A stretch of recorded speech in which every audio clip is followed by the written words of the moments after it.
नमस्कार, मैं केशव शर्मा और आप देख रहे हैं अपना न्यूज। बीती 26 जनवरी को भारत ने मनाया अपना 75वां गणतंत्र दिवस। कर्तव्य पथ पर हुए इस समारोह में दुनिया ने भारत की सांस्कृतिक धरोहर और सैन्य ताकत का प्रदर्शन देखा। गणतंत्र दिवस समारोह में हमारी एक प्रथा है कि हम लोग एक मुख्य अतिथि को आमंत्रित करते हैं। इसी कड़ी में हमारे मुख्य अतिथि इस बार के गणतंत्र दिवस के रहे फ्रांस के राष्ट्रपति इमैनुअल मैक्रों।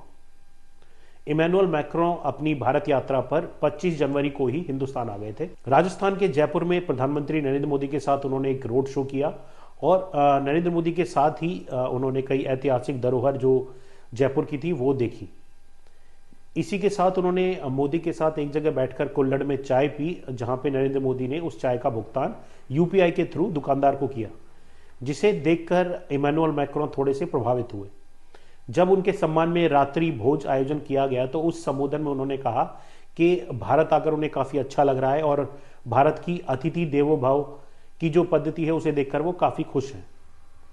उन्होंने इस बात का जिक्र किया, ये जो कुल्हड़ में चाय पीने वाली बात है उसका जिक्र किया, तो उन्होंने कहा कि उन्होंने भारत की एक बड़ी ही अजब और गजब चीज़ देखी कि जब वो प्रधानमंत्री मोदी के साथ कुल्हड़ में चाय पी रहे थे तो प्रधानमंत्री नरेंद्र मोदी ने यूपीआई डिजिटल पेमेंट किया दुकानदार को। तो उन्होंने इसको किस तरह से डिस्क्राइब किया, उन्होंने कहा कि भारत एक ऐसा देश है जो कि अपनी सांस्कृतिक धरोहर और साइंस एंड टेक्नोलॉजी की जो डेवलपमेंट है उसको साथ लेके चल रहा है, जो कि एक बहुत बड़ी बात है।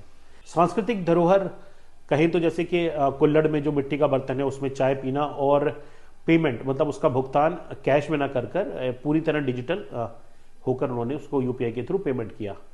तो राष्ट्रपति मैक्रों ने कहा कि फ्रांस में भी वो जल्दी से जल्दी यूपीआई को मान्यता देने वाले हैं। यूपीआई से पेमेंट अब फ्रांस में भी किया जा सकेगा।